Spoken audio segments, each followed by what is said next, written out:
জয় জগৎ বন্ধু, জয় গুরুদেব। আবার আমরা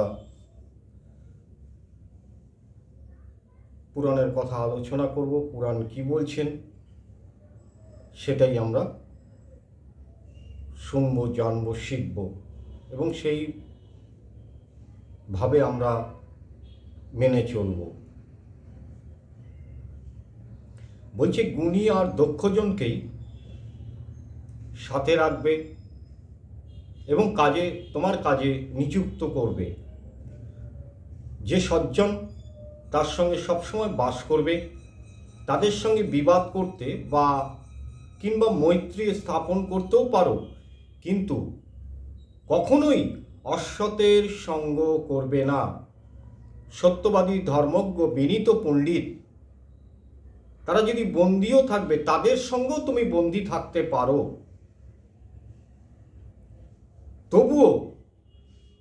তবুও খলের সঙ্গে কখনো রাজভোগ ভোগ করা উচিত নয়। কি বলছে পুরাণ? মৌমাছি পুষ্প থেকে মধু সংগ্রহ করে, কিন্তু পুষ্পটির কোনো ক্ষতি হয় না।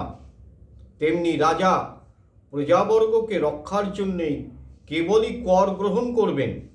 মৌচাক ও শুক্লপক্ষের চাঁদ নিত্যই বাড়তে থাকে, তেমনি রাজ্যভোজ্য বর্ধিত হলে রাজকোষ পরিপূর্ণ হবে।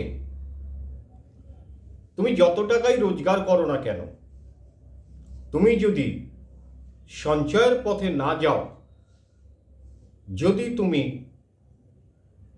বেহিসাবি খরচা করো, তাহলে তোমার ভবিষ্যতের যে রাজকোষ সেটাই শূন্য হয়ে থাকবে, কখনোই পরিপূর্ণ করতে পারবে না। তাই খুব সতর্কভাবে জীবনযাপন করতে হবে। বিষয়ে আসক্ত লোক যদি বনেও বাস করে, তথাপি তাদের দোষ প্রকাশিত হবে। বিষয় মানে ধন সম্পত্তি, টাকা পয়সা বা অন্য কোনো বিষয়, সেটা পরে তোমরা নিশ্চয়ই গুরুজনের কাছ থেকে জানতে পারবে বিষয় বলতে কি বোঝায়। এই সমস্ত জিনিসে যাদের উপর অত্যাধিক লোভ, তারা যদি বনেও বাস করে, সেই লোভ তারা ত্যাগ করতে পারবে না। আর যারা ইন্দ্রিয়গণকে জয় করেছেন, গৃহে বসে ধ্যান করলেও কোনো বিঘ্ন হয় না তাতে। কি বলছে? ইন্দ্রিয়গণকে, এই শরীরের মধ্যে চক্ষু, কর্ণ, নাসিকা, জিহ্বা, মন, এই সবগুলোকে নিয়ে হচ্ছে দেহ, শরীর, ইন্দ্রিয়গণকে নিয়ে, সেই ইন্দ্রিয়গণগুলোকে যারা দমন করতে পারে না, মানে কন্ট্রোল করতে পারে না, সংযত রাখতে পারে না, তারা কোনোদিন উন্নতির পথে যেতে পারে না। আর যারা এগুলোকে নিজের কন্ট্রোলে এনেছেন,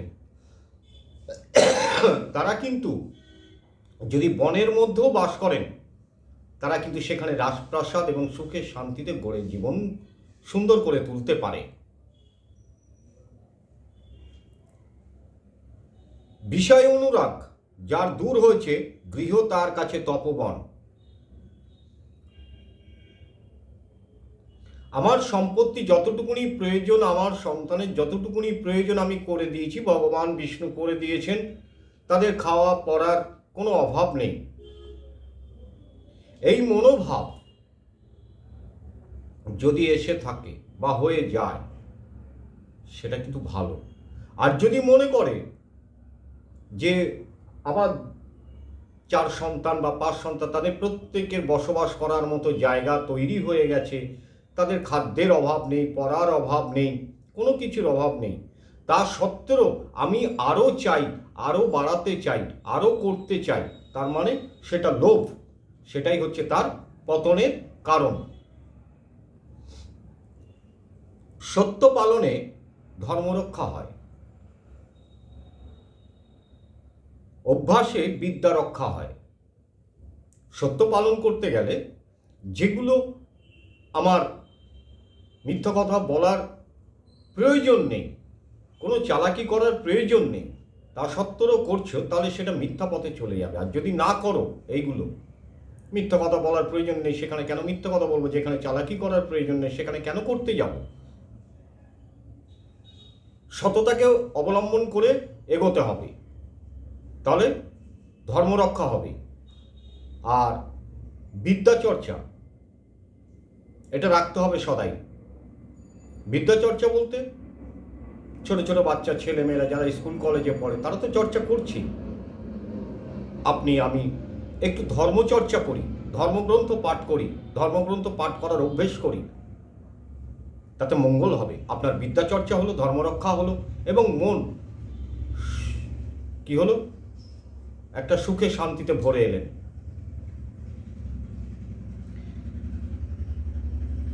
কি বলছে, সৎ স্বভাবে কুল রক্ষা হয়। যদি সৎ স্বভাব যদি হয়ে থাকে তাহলে খুবই ভালো, তাতে ধর্ম রক্ষা হয়, বংশ রক্ষা হয়।